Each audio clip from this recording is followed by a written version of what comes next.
سلام نابلنا فتواتنا كبراتن بيتسب تقراي برودكاست سيرفيس نعلى تقدم 3 ميازيا 2018 عام تمرت استواددو حدشتي وانا معبالتات حيزنا لكم قريبنا لنا حبراو ጻንሕትኩም ሳናካውን በመዕዳም ናብ ዝርዝራቶም ተሰጋጊርና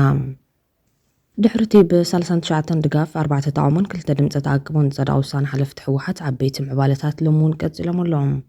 بمسارات زدما بلصقنا نسمرتن بزعبات معباله ميت كم زكايد فلطم له بتماثل منغدي كلته بهيراوያን ወድባት ትግራይ መግለጽ قوام አውጽኦም እኒ አይተ ጸጋይ በርሀ ነበር ማሕዳር ትግራይ ዝርከብሉ ካውንስል ተተካቲ ማእከላይ ኮሚቴ ከምኡውን ማሕበር ምሁራትን ሶማን ትግራይ ድማ መፍትሕ ዝበልዎ አማራጭ አቅሪቦም ኣለዎም أما خالد وسانا خلت عبيت وسنت زغنا أكلات مالت ونت مال مجلس كحاسبون لو مزنا واحد جنرال تدس وردن عز السراويت تجرين زحزوهم قوام متزعبه زعبا خوين لهم وعلى عز السراويت عبكسوم زملكت وسان نتبتات كان كافلكم منا بزرزر ما كان رينام بخال حبريتا كما خلا مبراس تسمعت عمزنا بتجرين زنورت أجمون كقال كم جمرة يقلت اللهم من قصير تران وسان جنرال تاركان كمود كم زو سرقلتهم بيت فردي تجراين إيرتراويان بديلهم نزبلهم تجارون أستات إسرع متات ما صرتي فاريدو يزنوال سيجو مسفنين يزنوال أبايس أيين كنت ترسر أولنال أسمى اللاشن مشمر بجاتشن ناتشو بلو إسكا أبيا مدرس ريبورت درجو زاو چرسونو يالاتشو فقدنواتشون يالو أبي داني جيتاچو أسفا ساموران تورتا أسوطاب بلو ኃይለ ማርያምን አስገድዶ ሳሞራን ጦረታን እንዲወጣ ደብዳቤ ጽፎ ኃይለ ማርያም ሳሞራን ጠርቶ እንካ ደብዳቤህን ጦረታ ወጣል ብሎ ሲሰጠው ሳሞራ ተናዶ ማን አንተ አይ ጌታቸው አሰፋ ነው ይሄንን ሰው ያባርና ሌላ ሰው እንትን አድርገው ብሎ ነው ይቅርታ አድርግኝ ብሎ ሳሞራ ወዲያው ደብዳቤውን እንዲለውጥ አድርጎ ሳሞራ ስልጣን ላይ እንዲቆይ ተደረገ። ከዛ በኋላ ምን ሆነ? ጌታቸው አሰፋ ስራ አስፈጻሚ ላይ መጥተው ኃይለ ማርያም ምንም መምራት ስለማይችል አንድን ባለስልጣን እንኳን ማባረር ስለማይችል በገዛ ፍቃድ የዛሬ ሳምንት በዚህች ሰዓት ቀጥታ ሪዛይን አድርግ ተባለ። ግጭቱ ያው ቅድም ያልኩ የሽኩቻ በጣም ተካሮ ወደ ጠላትነት የተለወጠ ይመስለኛል። ከዛ አሁን ሳሞራ የኑስና አብይ አህመድ ባለውለታዎች ሆኖ አንድ ላይ ቀሩት ምክንያት ጌታቸው አሰፋ ትዕዛዝ አውጥቶ የእስር ትዕዛዝ ከፌደራል ፖሊስ ሁሉም ጨርሶ ይታሰር በቃ አብይ ወንጀለኛ ነው ብሎ ከወሰነ በኋላ መከላከያ ሰራዊትን ይዘው ሳሞራ ኧረ የለም እንደዛ የሚባል ነገር አታስርም ካልሆነ ሁላችሁንም አስራለሁ ብሎ ሳሞራ ያው መከላከያ ስለያዘ አስፈራራ። ከዛ ቆመ። ያ አብይም አልታሰረም፣ ቀጠለ ያ ነገር። ያው ህወሓት ስፕሊት የሚባለው ከኤርትራ ጦርነት በኋላ እሱ በደንብ እናውቃለን። ይሄኛው ግን በጣም ትልቅ ስፕሊት የነበረው ብዙ ሰው ማወራ ነገር አለ። ሶስት ሰዎች ነበሩ። ሶስቱም የከተማና ሳይንስ ዘርፍን የሚገመግሙ ባለስልጣናት ነበሩ። የስራ አስፈጻሚ አካል ሆኖ እንደ አጋጣሚ ሆኖ አባይ ፀሐዬ፣ አስመላሽ ወልደ ስላሴ እና ስዩም መስፍን ናቸው ይህንን ግምገማ የሚፈጽሙት። ማይ ጋድ ሶስቱም ማለት በትግራይ ጦርነት ኦልሞስት በአንድ አካባቢ የተገደሉ ሰዎች ናቸው። ትክክል። ነዚያቶም ካልኦት ተገደስቲ ምዕባለታትን ከነካፍለኩም ኢና ምሳና ጽንሖም بقدامነት ካብ ማእከላይ ምብራቅ ዝተሰምዐትዑም ዜና ኣብ ትግራይ ዝነበረ ጸገሙን ከቃል ከም ጀመረ ተገሊጾም ፕሬዚደንት ዩናይትድ ስቴትስ ዶናልድ ትራምፕ ስትራቴጂካዊ ረብሓ ዘለዎ መስመር ባሕሪ ሆርሙዝ ስትሬት ኦፍ ሆርሙዝ ንንግዲ መራኸብ ሙሉ በሙሉ ክፍቲ ምዃኑ እንድሕር ምግላጾም ኣብ ትግራይ ጸገሙን ከቃል ከም ጀመረ ይግለጽ ኣሎ። ፕሬዚደንት ትራምፕ ዓርብ ሚያዝያ 9 2018 ዓ.ም ኣብ ማሕበራዊ መራኸቡ ዝመሓላለፎ መልእኽቲ ኢራን ነቲ መስመር ባሕሪ ሆርሙዝ ሙሉ በሙሉ ክፍቲ ምዃኑን ንጉዕዞ ድሉ ምዃኑን ገሊጻላ ንመስክን በማል ተወሲዱ ዘሎ ስጉም ተረጋጊጹሎም ብድሕሪዚ ኣብ ትግራይ ናህሮ ዋጋ ነዳዲ ክንክን ከም ጀመረ እናተገለጸ ዝርከብ ብዘይካዚ ነዳዲ ኣብ ትግራይ ካብ ቀረባ እዋን ጀሚሩ መዕደሊ ነዳዲ ክመልኡ ምዃኖም እናተሓበረ እዩ ይግበሮ ዘብል እዮም። ብኸመይ ተኸፊቱ ዝብል ሕቶ ምልዓለ ገዳሲ ኮይኑ ብዓብላላይነት ኣሜሪካን እስራኤልን ዝተዛዘመ ይመስል። ኢራን ንመስመር ባሕሪ ሆርሙዝ ሙሉ በሙሉ ክፉት ክትገብሮ ተስማዕሚዓ እያ።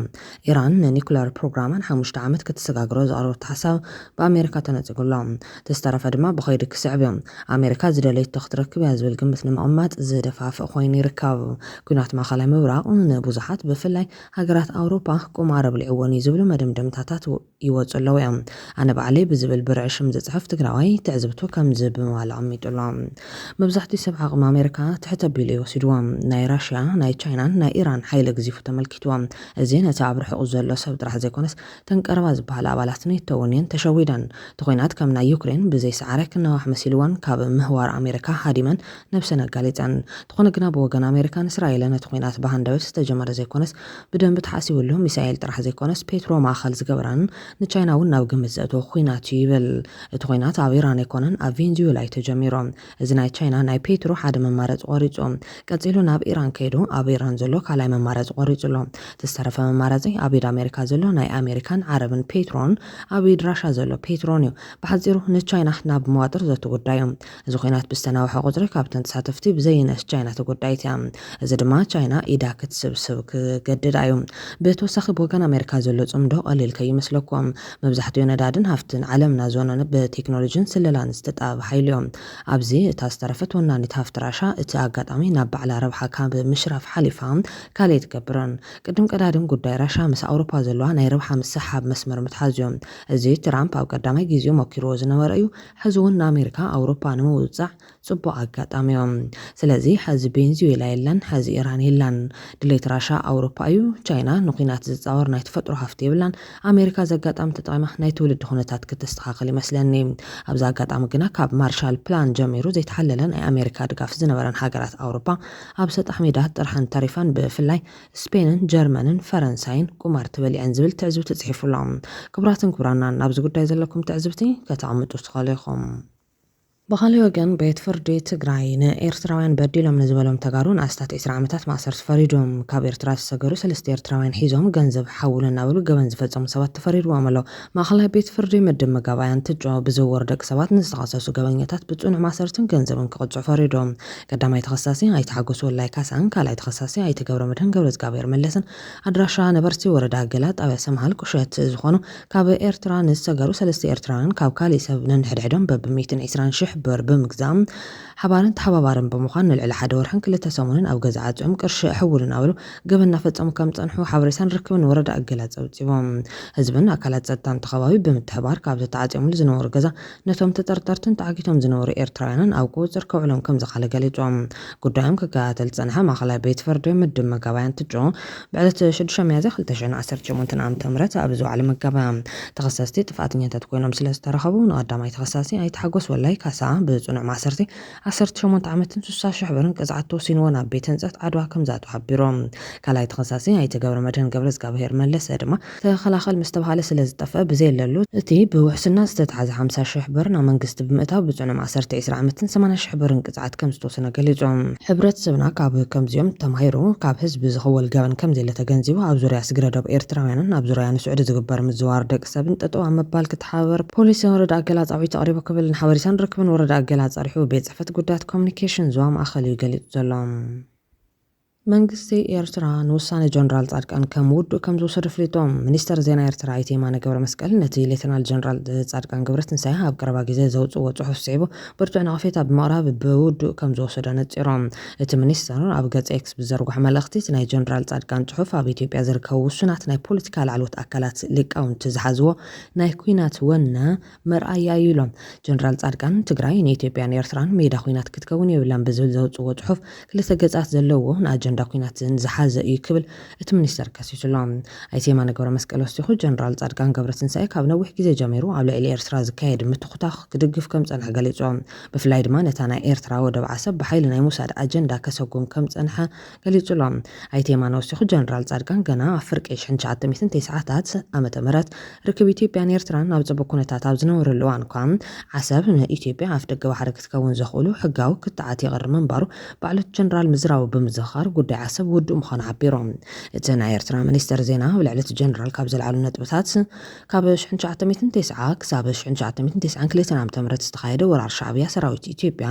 ንወደብ ዓሰብ ክሕዝ ብዘይምኽኣሉ ጀነራል ጻድቃን ጓሂ ከም ዘለዎ ረድዮም ኣይተ የማነ ወሲኹ እቲ ጀነራል ንኹናት ዝግበር ዘሎ ምድላው ኣብ መወዳእታ ምዕራፍ ይርከብ ዝብል መልእኽቲ ከም ዘመሓላለፈ ከም መጠንቀቕታ ብምውሳድ ጀነራል ጻድቃን ብዛዕባ ሰላም እናተዛረበ ናይ ኩናት ኣጀንዳ ይቕስቅሶ ኣሎ ክብል ከሲሶም ጀነራል ጻድቃን ብሰንኪ ሻዕብያ ካብ መቐለ ክወፅእ ከም ዝተገደደ ብምግላጽ ንሻዕብያ ንምእላይ ኩሉ ዝከኣሎ ዝገብር ዘሎ ይመስል እዚ ኣብ መንጎ ጀነራል ጻድቃን መንግስቲ ኤርትራን ዝተፈጠረ ናይ ቃላት ምውጣጥ ኣብቲ ዞባ ዘሎ ላዕለዋይ ናይ ፖለቲካ ውጥሪ ብዝያዳ ዘርኢ ፍጻመ ኮይኑ ተመዝጊቡሎ ቅድሚ ናይቲ ኤርትራዊ ሚኒስተር ምላሽ ንጀነራል ጻድቃን ምቕራቡ ቀዳማይ ሚኒስተር አብይ አሕመድ ኣናእሽቱ ሃገራት ወሰንቲ መስመራት ባሕሪ ንምሕላው ስለ ዘይኽእላ ከም ኢትዮጵያ ዝኣመሰለ ዓቕሚ ዘለዎን ሃገራት ክሳተፋ ከም ዘለዎን ገሊጹ ነይሩ እዮም ጉዳይ ኣፍ ደገ ባሕሪ ኢትዮጵያ ብዝተኻለ መጠን ብሰላም ክፍታሕ ኣለዎ ዝበለት ቀዳማይ ሚኒስተር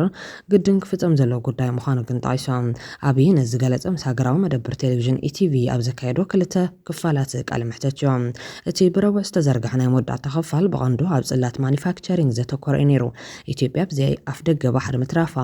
ኣብ ልዕሊ ኢንዱስትሪ ማኒፋክቸሪንግ ጸቕጢ ከም ዘሕደረ እውን ተዛሪቦም ኢትዮጵያ ዜጋታታ ብእኹል መንገዲ መጊባ ንገዛእ ርእሳ ኺላ ኣብ ዓለም ተወዳዲራ ዝሓሸት ሃገር ንምዃን ትዛዕበ ዕንቅፋት ወደብ ዘይምህላው ኢሎም ኣብ ዝሓለፉ 2 ዓመታት ኣፍ ደገ ባሕሪ ንኢትዮጵያ ናይ ህላዊ ጉዳይ ምዃኑ እቲ ቀዳማይ ሚኒስተር ብተደጋጋሚ ክገልጽ ምጽንሑ ይፍለጥ እዮም ኣብይ ኣብቲ ዝሃቦ ቃለ መሕተት መንግስቲ ኢትዮጵያ ከልዕሎ ዝጸንሐ ጉዳይ ሕዚ ምስ ኩናት ኢራን ብዝተኣሳሰር ኩሉ ሰብ ይርድኦ ከም ዘሎ ሓቢሮም ሕዚ ንጹር እዩ ዝመስለኒ ኢትዮጵያ ተኣክል ሃገር ካብ ባሕሪ ርሒቓ ምንባራ ናይ ህልውና ጉዳይ እዩ ዘበለና ሕዚ ዝኾነ ሰብ ብቐሊሉ ዝርድኦ ይመስለኒ ኢሎም ኣፍ ደገ ባሕሪ ዘይምህላው ብመንጽር ሎጂስቲክስን ዘስዕቦ ጸገማትን እውን ኣብርዮም ናይ ኢንተርኔት ሓበሬታ ዝመሓላለፈሎም ገመዳት ትሕቲ ባሕሪ ብካልኦት ሃገራት ክሓልፍ እንከሎ እቲ ሓበሬታ ናይ ብሕቲ ኣይኮነን ሚስጥር የለን ማለት እዩ ብማል ድሕነት ሚስጥር ሃገራት ምርግጋጽ ኣብ ሓደጋ ከም ዘሎን ሚስጥራውነት ሰደድን ኣታውን ኣቑሑት ንምዕቃብ እንከይተረፈ እውን ጸገም ከም ዝፈጠርና መልኪቶም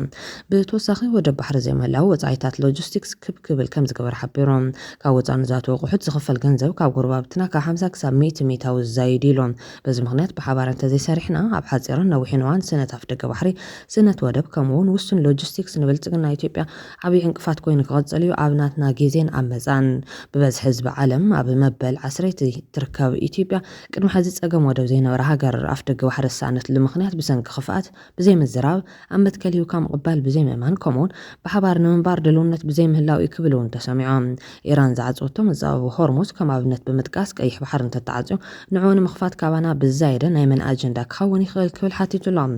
ኣብይ ከም ዝብሎ እንተኾይኑ ብሰንኪ ኩናት ኢራን ዝተፈጠረ ምቁራጽ ቀረብ ፀዓት ካብ ካልኦት ዞባታት ኣፍሪካ ዝያዳ ኣብ ምብራቕ ኣፍሪካ እዩ ጽልዋ ኣሕዲሮም ቀረብ ሰንሰለት ሃገራት ሰሜን ምዕራብን ደቡብን ኣፍሪካ ብካልኦት መስመራት ባሕሪ ከም ዝሓልፍ ዝገለጸ ተቐዳማይ ሚኒስተር ንሕና ግን ኣብ ቀይሕ ባሕሪ ይኹን ኣብ ወሽመጥ ዓደን ኣብ ዙርያ ኢራን ዝርከብ መስመር ብቐጥታ መጥቃዕቲ ዝበጽሐና ሃገር ኢና ኢሎም እቲ ኣብ ርሑቕ መጻብ ሆርሙዝ ብምዕጻው ከምኡውን እቲ ኣብ ቅርባ ዘሎ ኣብ ጸገም ብምእታው ተጸገም ከም ዝተጋደደ ገሊጾም ብተወሳኺ ብኢራን ዝድገፉ ዕጡቓት ውድኢን እቲ ኣብ መንጎ ወሽመጥ ዓደንን ቀይሕ ባሕርን ዝርከብ መጻብ ባብ ኤልመንደብ ከየጥቅዑ ስጋት ከም ዘለዎን ኣመልኪቱ እዮም ተጸገም ክንከላኸሎ ዋላ እውን ረብሓና ክንሕሉ ኣይንኽእልን ኢና እዚ ኣዝዩ ከቢድ ጉዳይ ጎረባብትና ክሓስበሉ ይግባእ ዓለም ክሓስበሉ ይግባእ ከቢድ ጉዳይ ኢሎም ኢትዮጵያ ኣፍ ደገ ባሕሪ እንተዘይህልዋ ኣይተዓብን ጥራሕ ዘይኮነ ትዞባ እውን ኣይቕየርን ትዞባ ሰላም ኣይረክብን ንግዲ ዓለም እውን ክዕንቀፍ ክብል ድማ ጠንቂቖም ብኻልእ ወገን ድሕረቲ ብ39 ድጋፍ 4 ተቃውሞን 2 ድምፂ ተኣቅቦን ጸደቐ ውሳነ ሓለፍቲ ሕወሓት ዓበይቲ ምዕባለታት ለሙን ቀፂሎም ኣለዎም ብመሰረት እዚ ድማ ብልጽግናን ስምረትን ብዛዕባ እቲ ምዕባለ ምይኢት ከም ዘካየዱ ፍሊጦም ኣለዎም ብተመሳሳሊ መንገዲ 2 ብሄራውያን ውድባት ትግራይ መግለፂ ቅዋም ኣውፅኦም እናይ ተጸጋይ በርሀ ነበረ ማሕዳር ትግራይ ዝርከብሉ ካውንስል ተተካእቲ ማእኸላይ ኮሚቴ ከምኡውን ማሕበር ምሁራትን ሰሙያን ትግራይ ድማ መፍትሒ ዝበልዎ ኣማራፂ ኣቕሪቦም ኣለዎም ኣብ ማእኸል እዚ ውሳነ 2 ዓበይቲ ወሰንቲ ዝኾኑ ኣካላት ማለት እውን ትማሊ መግለፂ ክህብ ሓሲቡ ንሎም ዘናዊ ጀነራል ታደሰ ወረደን ኣዘዝቲ ሰራዊት ትግራይ ዝሓዝዎ ቅዋም ተዛዕበ ዛዕባ ኮይኑሎም ውጥት ጀነራል ታደሰ ወረደን ሕወሓትን ብዝተፈላለዩ ምዕባለታት እዩ ዝቐጽል ዘሎ ገለሪቶ ሃብቲ ከም ትግራይ ፖለቲካዊ ድራማ ዝስርሐሉ ክልል የለን ጀነራል ታደሰን ነቲ ኣክሱም ከይዱ ኣኼባ ዝገበረ ውድብን ዝተፈላለዩ ዝመስሉ ስበሎም ተደልዩ ዘሎ ግን ብጭንቀት ዝተወጠረ ህዝቢ ዝሓሸ ጥዑይ ለውጢ ከየናድግ ከይፈተወን ሓዲኦም ክመርጽ ዝግደደሉ ኩነታት ምፍጣር ክብሉ እዮም ዝገልጽዎ ዘለዎም ክልቲኦም ሓደ እዮም ብለውጢ ኣየኣምኑን ኣጀንዶም ተመሳሳሊ እዩ ጀነራል ታደሰ ዋላ ሓንቲ መዓልቲ ምስ ኤርትራ ዝግበር ዘይሕጋዊ ርክብ ብዘይናተይ ኣፍልጦ እዩ ከይቋፀሮ ድማ ካብ ዓቕመን ላዕሊ ኢሉ ኣይፈልጥን ድራማ እዩ ዝቕፅል ዘሎ ውዕሊ ፈሪሱ ይናበልካ ተፈራርሕ ሞ ተኽልል መእተዊ ማይ ከይህልዋ ምግባር ተፋጢጣ ክትነብር ህዝቢ ከይሓልፈሉ ኣብ ፍርሒ ክነብር ምግባር እዩ ዝክብሉ እዮም ነቲ ዝግበር ዘሎ ኩነታት ኣቕልል ኣቢሎም ዝገልጽዎ ዘሎም ከም በዓል ውድብ ናጽነት ትግራይ ዝኣመሰሉ ነቲ ጉዳይ ብኸቢድ ምዕባለ ዝጥምት ውድባት ክና ናብ ሓደጋ ንኣቱለና ዝብል መጠንቀቕታ እዮም ዝህቡ ዘሎም ዛጊድ ብዛዕባ እዚ ካብ ውድብ ነጻነት ብንየሱፍ በርሀ ዝምራሕ ባይቶና ከምኡውን ስምረት ተመሳሳሊ መጠንቀቕታታት ዝቐርቡ ዘለዉ ኮይኖም ስምረት ምስ ብልጽግና ድሕሪ ዘካየዶ መይጥ ንጀነራል ታደሰ ክድግፍ ከም ዝደሊ ተኾነ ግን እቲ ጀነራል ክገብሮ ዝግባእ ነገር ከም ዘሎ እዩ ኣፍሊጡ ዘሎ እንታይ እዮም ኢሎም ንዝብል ሓደ ሓደ ክዝርዘር ከሎ ድማ ውድብ ናጽነት ትግራይ ኣብ ዘርግሖ መግለጺ ድሕሪ ስምምዕ ሰላም ፕሪቶሪያ ትግራይ መንግስትነታ ስለ ዝተመንጠለት ንኹሉ ትግራዋይ ዝውክል ህዝባዊ ቅቡልነትን ኣመኔታን ዝረክብ ግልጽነትን ተሓታትነትን ዘስፍን ብሄራዊ ሓድነት ዝዕቅብ ጊዜያዊ ቤት ምኽርን ናይ ምድርዳር ዓቕምን ዘለዎ ሓቋፍ መንግስቲ ጊዜያዊ ምሕዳር ንክትከለን ብቕልጡፍ ናብ መረፃ ንክንሳገርን ዘይሕለል ቃልሲ እናግበረ ከም ዝመፀ ብምዝኻር ተኾነ ግና ትሕዚ ናብ ቅልውላዋት እዩ ዘሎ ክልቲኡ ሓይሊ ነቲ ናይ ሽዑ ፃውዒት ውድብ ናጽነት ነፂጉ መዋፅኦ ብዘይብልዑን ክሊል ዘጥሕለና ከይኣክል ሕዚ እውን ብስስዕን ኣብ ሓደጋ የትወና ኣሎ ክብል ይከስ ዘሎም ናይ ፖለቲካን ስትራቴጂን ዕውራን ዘለዎ ክብል ንዝገለጾ መሪሕነት ብምውቃስ ድማ መላ ህዝብናን ኣብ ኩሉ ሸነኽ ዘሎ ሰራዊትናን ትግራይና ብሰንኪ ጉጅለን ተለኣኽቱን ኣትያቶ ካብ ዘላ ደልሃመት ክትወፅም ህዝብና እውን ርፍታ ክረክብ ዝኽእል ብተጋሩ ዝመዘን ሓቀኛ ብሄራዊ ዘተ ብምግባር ህዝባዊ ኣመኔታ ቅቡልነት ተሓታትነትን ግልጽነትን ዘረጋግጽ ብሄራዊ ሓድነት ዓቂቡ ክደራደርን ክፍጽምን ዝኽእል ዓቕሚ ዘለዎ መንግስትነት ምስ ትተክል ጥራሕ እዩ ስለዝኾነ ድማ እዚ ንምዕዋት ኣብ ንገብሮ ቃልሲ ኣብ ጎንና ጠጠው ክትብል ፃውዒትና ንቐርብ ክብል እዩ ፀዊዑ ዘሎም ብተወሳኺ ድማ ካብ ውድብ ብሄራዊ ባይቶና ዓባይ ትግራይ ባይቶና ዝተዋሃበ መግለጺ ሕወሓት ንኪዳን ኣመነ ተጠቒሙ ብሽም ውድብና ኩናት የውጀሎ ክብል ዝኸስ ኮይኖም ሕወሓት ናብ ውድብና ዘቐረቦ ናይ ዓጅቡ ንፃውዒት ዘይምቕባልና ስዒቡ ካብ ውድብና ብናይ ስነ ምግባር ጉድለት ቅድሚ 2 ዓመት ዝተኣገዳ እቲ ኪዳን ኣመነ ብምጥቃም ብሽም ውድብና ዘይሕጋዊ ምንቅስቓሳት እናገበረ ምምፁ ይፍለጥ እዮም ሕዚ ድማ ሕወሓት ነቲ ብሽም ውድብና እናገበረ ፀንሐ ዘይሕጋዊ ምንቅስቓስ ኣበሪኹ ባይቲ ኪዳን ኣመነ ቢሎም ብሽም ውድብና ኩናት የውጀሎ እቲ ጉጅለ ባዕሉ ብዝውንነን ኣፈራሪሑ ብዝእክበነን ሚድያታት ኣቢሉ ድማ ሙሉእ ናይ ሚድያ ሽፋን ክወሃቦ ይገብር ኣሎ ውድብና ብሄራዊ ባይቶ ዓባይ ትግራይ ባይቶና ሕወሓት ኣይተ ኪዳን ኣመነ ተጠቒሙ ብሽም ውድብና ዝገብሮ ዘሎ ዘይሕጋዊ ምንቅስቓስ ይኹን ኣዋጅ ኩናት ንውድብና ዘይውክልን ዘይሕጋውን ምዃኑ ንኣባላትና ደገፍትናን መላእ ህዝብናን ከነፍልጥ እንደሊ ክብል ተቃይሙሎም ኣይተ ኪዳን ኣመነ ንትግራይ ከም በዓል ኣልሸባብ ኣሸበርቲ ኣብ ጎንና ከም ዘለዎ ኣምሲሉ ምቕራቡ ስዒቡ ተዓዲ ምስቶም ኣብ ተዋን ጆኖሳይድ ኣብ ጎንና ኮይኖም ተሓታትነት ክሰፍን ኩናት ክቋረፅ ፀቕጢ ክገብሩ ዝነበሩ ኣሜሪካ ሓዊስካ ምዕራባውያን ሃገራት ዘላትን መልእኽቲ ኣመሓላሊፉ ብዝብል ዝውቀስ ዘሎ ምዃኑ ይፍለጥ እዮም እዚ ካብ ክልተ ውድባት ዝወፅእ ተረር ተቃውሞ ካውን ከሎ ካልኦት ክልተ ናይ ተጋሩ ትካላት ነገራት ክተሓዳድኡ ፀዊዖም ኣለዎም እዞም ትካላት ካውንስል ተተካቲ ማእኸላይ ኮሚቴ ሕወሓትን ከምኡውን ማሕበር ምሁራትን ሰሙያን ትግራዮም ካውንስል ተተካቲ ማእኸላይ ኮሚቴ ሕወሓት ዘርግሖ መልእኽቲ እናይ ተጸጋይ በርሀ ነበረ ማሕዳር ትግራይ ዝርከብሉ ካውንስል ተተካቲ ማእኸላይ ኮሚቴ ከምኡውን ማሕበር ምሁራትን ሰሙያን ትግራይ ድማ መፍትሒ ዝበለዎም መራፂ ኣቕሪቦም ኣለዎም እናይ ተጸጋይ በርሀ ነበረ ማሕዳር ትግራይ ዝርከብሉ ካውንስል ተተካቲ ማእኸላይ ኮሚቴ ዕለትን ቁፅረ ደብዳቤን ዘይብሉ ደብዳቤ ንቃወም ዝብል ትሕዝቶ ዘለዎ ኮይኖም ነቲ ልኩነታትና ንድሌትናን ህዝቢ ዘየንፀባርቕ ናይ ዝሓልፎ ፖለቲካዊ ስልጣን ንምሕዳስ ዝግበር ዝኾነ ይኹን ፈተነ ናብ ሓደጋ ከውድቐና እዩ ኢልና ስለንኣምን ንቃወሞ ኢና ኢሎም ወሲኹ ድማ ውዕሊ ፕሪቶሪያ እንትፍረም ምንቲ ሰላም ደው ምባል ተፃወን ተባሂሉ ከም ዝተገደፈ ዝቕበል ብምግባር ድማ ንዝሓለፉ 3 ዓመታት ብግዜያዊ ምሕዳር ክንመሓደር ፀኒሕና ኢና ዝብል እቲ ደብዳቤ ሕዚ እቲ ነባር ቤት ምኽርን ኣመራርሕኡን ይመለስ ዝብል ኣተሓሳስባ ቅዋምን ምንቅስቓስን ተግባራዊ ምግባር ኣሉታዊ ውፅኢት ከስዕብ ሓድሽ ውሽጣዊ ቅልውላው ክፈጠር ንውድብና ዝበታትን ናይ ትግራይ ሰላምን ድሕነትን ኣብ ሓደጋ ዘውድቕን ምስ ዓለማዊ ኣህጉራዊ ሓይልታት ዘጋጭውን ዲፕሎማስያዊ ፀገም ዝፈጥርን ኢሎም ህዝቢ ትግራይ ዘጋጥሞም ዘሎ ፖለቲካዊ ቅልውላው ፀጥታዊ ስጋትን ኢኮኖሚያዊ ምውዳቕን ዕንወትን ናይ መንእስያት ምብስታንን ስደትን ተስፋ ምቑራፅን መበገሲኡ ናይ ስትራቴጂካዊ ኣመራርሓ ውድቀት እዮም እዚ ናይ ስትራቴጂካዊ መሪሕነት ውድቀት ካብ ዋና ብዋና ተጋደደ ምምፁ ሓይልን መኸተን ህዝብና ድማ ናብ ዝኸፈአ መርሕ ስለ ዘሎ ናብ ዝገደደ ፀገም ከይኣቱ ስጋት ኣለና ክብል ኣፍሊጦም ህዝቢ ትግራይ ሰራዊት ትግራይ ፖለቲካዊ ውድባትን ዲያስፖራን ነዝተረዲኾም ብስልጣን ኣካይዳን መረዳን ኣብ ህላውን ድሕነትን ትግራይ ኣተኪርኩም ክትሰርሑ ትፅቢት ንገብር በማል ድማ ነቲ ህልው ኩነታትና ንድሌት ህዝብን ዘንፀባርቕ ናይ ዝሓለፈ ፖለቲካዊ ስልጣን ንምሕዳስ ዝግበር ዝኾነ ይኹን ፈተነ ናብ ሓደጋ ክወድቐና እዩ ኢልና ስለናምን ንቃወም ኢና ኣብ ክንዱ ሓድነትን ግልጽነትን ተሓታትነትን ዘለዎ ጊዜያዊ ቤት ምኽሪ ክጣየሽን ናብ ሕጋዊ መረጋገፂ ከሰጋግረና ዝኽእል ፖለቲካዊ ኩነታት ከመቻቸው ንፅውዕ ሕጋውን ሓድነት ዘለዎ ፖለቲካዊ ኣንፈት ንምውሳን ኣብ መንግስቲ ኩሎም ይግበአን ባህል ተጋሩ ሓፈሻዊ ዝርርብ ክገበር ንፅውዕ ኩሎም ወገናት ብሓላፍነታዊ ስምዒት ኣብ መንጎም ዘላ ኣፈላላይ ብምፅባብ ወይ ካብ ዘናሃርዎ ርክብ ዘበላሹ ነገራት ብምቁጣብ ኣብ ህላውን ድሕነትን ትግራይ ጥራሕ ዘተኮረ ዘተክሉን ጽዋዕ ንህዝቢ ትግራይ ሲቪላዊ ማሕበረሰብ ውድባትን ፖለቲካውያንን ልሂቃን ሓበራዊ መጻኢና ኣብ ምምላእን ኣብ ሓድነትን ሰላማዊ ተሳትፎን ቀዳምነት ከውን ጽዋዕ ኣብዚ ሕዝዋን መቃለሲ ኣንፈትና ውዕል ፕሪቶርያ እዩ ዝጋፈዝ ተግባራዊ ይኮነን ከይትግበር ዝገብር ዘሎ ብቐንዲ ፌደራል መንግስቲ እኳ እንተኾነ ኣብ ውሽጥና ዘሎ ዘይምዕሩይ ፖለቲካ ኩነታት እውን ከቢድ ዋጋ ኣኽፊልናን የኽፍለናን ኣሎ እዚ እውን ነዚኦም ኣሪምና መቃለሲ መንገድና ኮይኑ ክቐጽልን ክንገብር ንጽዋዕ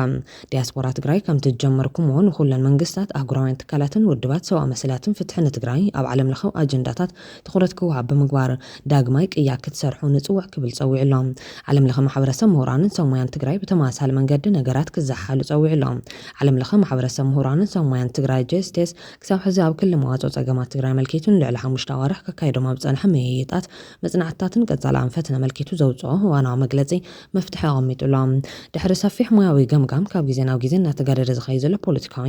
ኢኮኖሚያውን ማሕበረሰባውን ኩነታት ትግራይ ኣብ ልዕሊ ህዝብና ዘውጽሖ ዘሎ ከቢድ ስቃይን መከራን ጀስቲስ ብሓደ ወገን ንልዕሊ 5 ኣዋርሕ መጠነ ሰፋሕቲ ናይ ምክክር መድረኻት ምስ ዝተፈላለዩ ፖለቲካዊ ውድባት ኣካላት ጸጥታ ሲቪክ ማሕበራት ወነንቲ ሚድያ ውዳበታት ቢዝነስ ሴክተራት ጽዕንቶ ፈጠርቲ ኣካላት ወዘተ ብኻልእ ወገን ድማ ብሰብ ሞያ ዝተደገፈ መጽናዕቲ ከካይድ ጸኒሑ ዝበለት መግለጺ ናይዚኦም ጥማር ውፅኢት ድማ ህዝቢ ትግራይ ኣጋጥሞ ካብ ዘሎ ከቢድ ጸገም ከናግፍ ይኽእል እዩ ዝብሎ ሰላማዊ መስርሕ መሰረት ዝገበረ መዋጽኦ ትግራይ ዝሓዘ ፕሮፖዛል ንምይይጥ ንምቕራብ ኣብ ምድላው ከም ዝርከበ ዘኻኺሮም ከም ሓደ ኣካል ናይ ዝተበግሱ ኣብ ቀረባ ግዜ ምስ ዝተፈላለዩ መዳርግቲ ኣካላት ውዕሊ ፕሪቶርያ እውን ኣብ ምትራፍ ኣብ ትግራይ አንጸላልዩ ዘሎ ድመና ኩናትን ወረ ኩናትን ኢሉ እውን ኣብ ዘላቒ መፍትሒታትን ተወሰኽቲ ምይይጣትን ኣካይዶም ጀስቲስ ከም ፈላማይ ምዕራፍ እቲ ሰላማዊ ብዝኾነ መንገዲ ዘላቒ መፍትሒ ከምጽእ ይኽእሉ እዩ ዝበሎ ፍኖተ ካርታን ፕሮፖዛልን ናይ ትግበራን መስርሕን ንኹሉ ትግራዊ ብዘሳትፍ መንገዲ ብመላእ ትግራይ ኮንፈረንስ ኣቢሉ ክጅመር ንጹር ኣንፈት ኣቐሚጦም ነዚ ተግባራዊ ንምግባር ድማ ኩሉ መዳያዊ ቅድመ ምድላዋት ጀሚሩ ከም ዘሎ ገሊጾም በዚ መሰረት ኩሉ ትግራዋይ ኣብ ጎኒ ተበግሶ መላእ ትግራይ ኮንፈረንስን ኣብቲ ኮንፈረንስ ኣብ ዝቐርቡ መፍትሒታትን ክዓስልን ክሕግዘን ኢሉ እውን ኣካላት ኣብ ትግራይ ኩናትን ወረ ኩናትን ንሓንሳብን ንሓዋሩን ምትራፍ ዘኽእሉ መፍትሒታት ክዝትን ንተግባራውነቶም ሓጋዛይ ሚና ክጻወተን ትግራይ ካብታ አንጸላልዩ ዘሎ ከቢድ ናይ ጥፋት መንገዲ ንምድሓን ኣብ ዝግበር ጻዕሪ እጃሙ ኮፊ ጀስቲስ ይጽዋዕ ክብል እውን ጸዊዕሎም ኣብ መወዳእታ ዝርዝር ሓበሬታ መላእ ትግራይ ኮንፈረንስ ኣብ ቀረባ እዋን ዕላዊ ዝኸውን ኮይኑ ጎንን ጎኒ ድማ ዝተፈላለዩ ተወሰኽቲ ምይይጣት ምክክራትን ቅድመ ምድላዋትን ከም ዝካየዱ ጀስቲስ ይሕበር ኣብ ክልል ሰላማዊ መዋጽኦ ጸገማት ትግራይ ሓሳብ ኣለኒ ዝብል ኩሉ ትግራዋይን ፈታዊ ህዝቢ ትግራይን ብትግራይ ኣት ጀስቲስ ኣት ኦርጅ ኣቢሉ ኣበርክቶ ክገበር ድማ ንዕድም ክብል ዓዲሙሎም ብኻልእ ወገን ላዕሎት ኣባላት ፈጻሚት ጉዳያት ውድብ ስምረት ምስ ሚኒስትር ቆላን መስኖን ፌደራል ዝኾነ ላዕለዋይ ሓላፊ ብልጽግና ዶክተር ኣብርሃም በላይ ኣብ ህልው ኩነታት ትግራይ ድሂቦም ብዕንቆት ድሕሪ ምዝታይ ንዓቕምታት ትግራይን ተጋሩን ኣብ ምእካብን ኣብ መዋጽኦ ትግራይን ብሓባር ንምስራሕ ተስማዕሚዖም ክብል ስምረት ኣፍሊጡሎም ንጀነራል ታደሰ ክሕግዝ ከም ዝደሊ ዝገለጸ ስምረት እቲ ጀነራል ክወስዶም ይግባእ ዝበሎም ነጥብታት እውን ዘርጊሑሎም ብመሰረት እዚ ድማ ብርሃነ ገብረ ኢየሱስ ላዕለዋይ ሓላፊ ስምረት ኣብ ዛባ መብርሂ ተዓታትነት ብናይ ዕብዳን ውሳነ ኣይኸወልን ኢሉሎም ላዕላውነት ግዛት ወሰን ትግራይ ምኽባር ይኹን ተመዛበልቲ ወገናትና ናብ ንቡር ምምላስ ዝምልከት ክንድፍረ ጣፍ ትኸውን ኣጀንዳ ህዝቢ ዘይብሉ እዮም ናይ ወግሒ ፀብሒ ድሌቱ ከመይ ንባዕለይን ጉጅለይን ካብ ተሓታትነት የምልእ ዝብል እዩ ዝብል ዋእሴታ ዘቕርበት ሓላፊ ብሕጊ ዝተሰረዘ ክብል ንዝገለጸ ውዳበ ብፖለቲካ ዝወደቐ ዝተሰዓረ ህዝባዊ ቅቡልነት ዝሰኣነ ርእየቱ ዓለማዊ ፖለቲካ ንፅረት ዘይብሉ ዝብሉን ካልኦትን ሃይለ ቃላት ብምጥቃም ነቲ ዝተሸፈነን ዝተፈንፈነን ጉጅለ ካብ ዝተቐበረሉ ጉድጓድ ንክወፅን ርእሱን ከቕንዕን እተጀሚሩ ዝነበረ ተስፋ ዝህብ ናይ ለውጢ ኣፋፍነት ክዕፀ ዝገበረ ጀነራል ታደሰ ወረደ ምዃኑ ዝርሳዕ ኣይኮነን ክብል ንጀነራል ታደሰ ከሲሱሎም ኣስዒቡ ድማ እንተኾነ ግን እቲ ዝፈጸሞ ጥፋት ተመሊሱ ንባዕሉ ክበልዖ ጫፍ በፂሑ ከም ዘሎ ሕዚ ታደሰ ብግልፂ ዝረኣየ ይመስል ዝበለ ከንቲባ ከተማ መቐለ ነበር ብርሃነ ገብረ ኢየሱስ ስለዚ ብታደሰ ወረደ ዝምራሕ መንግስቲ ሕሉፍ ጌጋታት ብቁልጡፍ ኣሪሙ ኩሉ ትግራዋይ ኣብ ጎኑ ከሰልፍ ዘየዳግም ስጉምቲ ብምውሳድ መንግስትነት ትግራይ ክዕቅብን ካብ ግዳማይን ሓይልታት ክከላኸልን ትፅቢት ይግባር ክብል ነቲ ጀነራል ደጊፉሎም ንሱ ኣብ ዘቕረቦ ጻውዒት ድማ ሰላም ብሕታዊ መማረፂ ብምዃኑ ሰላም ካብ ብምብራኽ ኩሎም ዘይተመለሱ ሕቶታት ብሰላማዊ መንገዲ ክፍትሑ ተቃለስ ስለዚ ሕዚ የዕርዩ ከይረፈደት ጀነራል ታደሰ እዘን ስዕባ ስጉምታት ብቁልጡፍ ክትወስድ ይግባእ ብምባል ንጀነራል ታደሰ ለበዋ ኣቕሪቡሎም ሰራዊት ካብ ዝኾነ ፖለቲካዊ ምንቅስቓስ ክርሕቕን ኣብ ናይ ባዕሉ ተልእኾ ከተኩርን ካብ ዝወፃን ዝኸዱ ውልቂ ኣመራርሓ ሰራዊት ፈሊኻ ናብ ህዝቢ ንክቃልዑን ተመጣጣኒ ስጉምቲ ምውሳድን ሕዚ ዘሎ ካቢነ በቲንካ ንኩሎም ተጋሩ ዘካተተ ሓቋፍ መንግስቲ ክምስረት ምግባር ቅድሚ ሕዚ ተጀሚሩ ኣነ ዘይባረክዎ ብዝብል ዝተኸለፈ ህዝብን ኣብ መረበቱ ናይ ምምላስ ምንቅስቓስ ክረምትን ከያትወ ክጅመር ክግባር በዚ ጉጅለ ዝተጀመረ ጽምዶ እንደኾነ ጠጠው ንክብል ብቁልጡፍ በሚድያ ወፂኻ መዋጅ ኣብ ዝተሳትፎ ዘለዎም ኣብ ትሕቲ ሕጊ ይውዓሎም ምስ ፌደራል መንግስቲ ዘሎ ርክብ ይጠናኸር ኩሉ መዳይ ርክብ ብዘይ ስክፍታ ብምጅማር ኣብ ትግራይ ዝረአ ዘሎ ማሕበራዊ ኢኮኖሚያዊ ቅልውላው ክፍታሕን ነቲ ጉጅለ ዝሕበአሎም ዘሎ ዘይተመለሱ ሕቶታት ክፍትሑ ብጥቡቅ ዲሲፕሊን ስራሕ ምጅማር ኣብ ትግራይ ኩሉ ትግራዋይ ዘሳተፈ ዲሞክራሲያዊ መንግስቲ ብመረፃን ክምስረት ንመረፃ ምቹው ኩነታት ፍጠር ኣብ መወዳእታ ህዝቢ ትግራይ መንእሰይ ትግራይ ሰራዊት ትግራይ ብፍላይ ዝህቀን ዘሎ ኩናት ኣይናትካን ንስድሮም ኣብ ውሕስ ቦታ ኣቐሚጦም ንባዕሎም ድማ ህዝብን መንእሰይን ድፋዕ ብምግባር ክልክሱ ኣብ ዝዳለውሉ ዘለዉ ኩናት ምርጫኻ ሰላም ብምግባር እምብን ኩናት በል ክብል እዩ ድሕሪ ምስን ዶክተር አብርሃም በላይ ዝነበረ መይጥ ብርሃነ ገብረ ጊዮርጊስ ሪቶ ጽሒፉ ዘሎም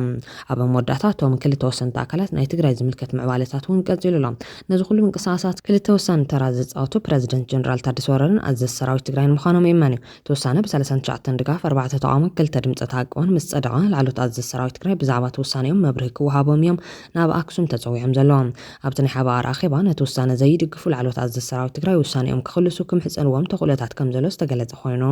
ውዕሉ ኣዘዝቲ ዝምልከት ሓበሬታ እውን ክወፅእ ጀሚሩሎም ጀነራል ታደሰ በልጽጎ እዩ ክንቃለሱ ኣለና ዝብሉ ኣዘዝቲ ከም ዘለዎ እውን ተሰሚዖም ኣዘዝቲ ግንባርን ኣርምን ሓዊሱ ኣብ ከተማ ኣክሱም ዘካይድዎ ዘሎ ኣኼባት ማለት ዝተጀመረ እንትኸውን ካብ ንጎ ጀሚሩ ክሳብ ድሕሪ ሰዓት 9 ሰነድ ክንበብ ይውዒሉ ካብኡ በቲ ሰነድ መሰረት ርእይቶን ሓሳባትን ክወሃቡ ይምሽዩ ዘሎ ኣብ ልዕሊ ግዝያዊ ምሕዳርን ጀነራል ታደሰን ብዙሓት ርእይቶታት ክወሃቡ ኣምሽዮም ተባሂሉሎም ግዝያዊ ምሕዳር ማለት ናይ ጸላእቲ ፈረስ ስለ ዝኾነ ክፈርስ እዩ ዘሎ እዚ ምሕዳር ናይ ካሕዳማት እኽብካብ እዩ ጀነራል ታደሰ ወረደ በልጽጎ እዩ ብልጽግና ኢና ክንዛረብ ዘለና ደጊምና ሒዝና ክንቀጽለ ይግባን ከም ሰራዊት ቅዋም ሒዝና ክንከይድ ይግባ ዝብሉ ሓሳባት ክወሃቡ ኣምሽሞሎም ካብቶም ሓሳባት ዝሃቡ እን ጀነራል ህንፃን ሻሪፎን ሓዊሱ ይርከብዎም ብዙሓት ተመሳሰልቲ ሓሳባት እውን ተዋሂቦም እዮም ኮሎኔል ተወልደ ዕንበብ ኣብታ ኣኼባ ይተሳተፈን ዘሎ ናይ ታደሰ ደጋፊ እዩ ብዝብል ኮሎኔል ተወልደ ገብረትንሳኤን ኣብታ ኣኼባ ከይርከብ ዶክተር ደብረጽዮን ኣዘዚ ሰራዊት መልእኽቲ ኣመሓላሊፉ ዘይተነገሩ ተሪፉ እዩ ዝብል ጭምጭምታ እኳ እንተሃለዎም ተወሳኺ መረጋገፂ ዘድልዮ እዩ እቲ ኣኼባ ሎሚ እውን እናቐፀለ ዘሎ ሎሚ እውን ኣብ ዛዕባ ዝቕፅሉ ሓሳባት ዘለዉ ኮይኖም ኣብ መወዳእታ ድማ ናይ ሰራዊት ቅዋም ተባሂሉ መግለፂ ከውፅኦም ዝበዝሑ ኣዘዚ ሰራዊት እዮም ተኣኪቦም ዘለዎም ኣብቲ ኣኼባ ካውንስል ማኸተ ናይ ግንባርን ኣርምን ኣዘዝቲ ተወሳኺ ተኣመንቲ እዮም ዝበሃሉ ኣብ ታሕቲ ብርኪ ዘለዉ ወታደራት እውን ይሳተፉ ኣለው እዮም ኣብ ከተማ ኣክሱም ትማሊ ካየደ ብዝወዓለ ኣኼባ ካውንስል ማኸተ ትግራይ ኣባላት ማእኸላይ ኮሚቴን ኣርሚ ኣዘዝትን ብኣርማ ኣዘዝቲ ደረጃን ልዕሊኡን ንዝኾነ ኣመራርሓ ሰራዊት ዝነበሩ ዋና ዋና ጥብታት ኣብ ዝተለዓለሉ መድረኽ ጀነራል ታደሰ ወረደ ክርከብ ተነጊርዎን እናተጸበይዎን ውዒሎም ነይሮም ንሱ ግን ኣይከደን ተባሂሎም ኣብቲ ክሳብ 9 ሰዓት ድማ ነዚ ብሄራዊ ካውንስል ተባሂሉ ዝተዳለወ ሰነድ እናንበቡ ዝውዓልዎ ብዶክተር ደብረጽዮን ገብረ ሚካኤል ድማ ማእኸላይ ኮሚቴ ዝገምገሙን ዝወሰነ ውሳነን ዋና ዋና ነጥብታት ቀሪቡሎም ምስ ጀነራል ታደሰ ወረደ እዮም ዝበሃሉ ዝነበሩ ኣመራርሓ ሰራዊት ድማ ታደሰ ወረደ ብውልቁ ናብ ኣዲስ ኣበባ ከይዱ ሽመት ድሕሪ ምቕባሉ ምስኡ ዝነበሮም ናይ ስልኪ ርክብ እውን ከም ዘቋረፁ ተሰሚዑሎም ተኣኺባ ሎሚ እውን ክቕፅሉ እዮም ብኻሊእ ገጽ ድማ ፕረዚደንት ታደሰ ትማሊ ክህቡ ሓሲቡ ዝነበረ መግለፂ ብህፁፅ ስራሕ ምክንያት ንሎሚ ቀዳም ንጎ 3 ሰዓት ዝተናውሐ ምዃኑ ዝገለጹ ሃብቲ ቃል ካብ ወፃኢ ዝውረ ዘሎ ሓሰቱ ኢሎም እዮም ጀነራል ታደሰ ዝህቦ ካልኣይ መግለፂ ኣብቲ ዝሕቆን ዘሎ ፖለቲካ ትግራይ እቲ ዝዓበየ ቦታ ዝህልዎ እዩ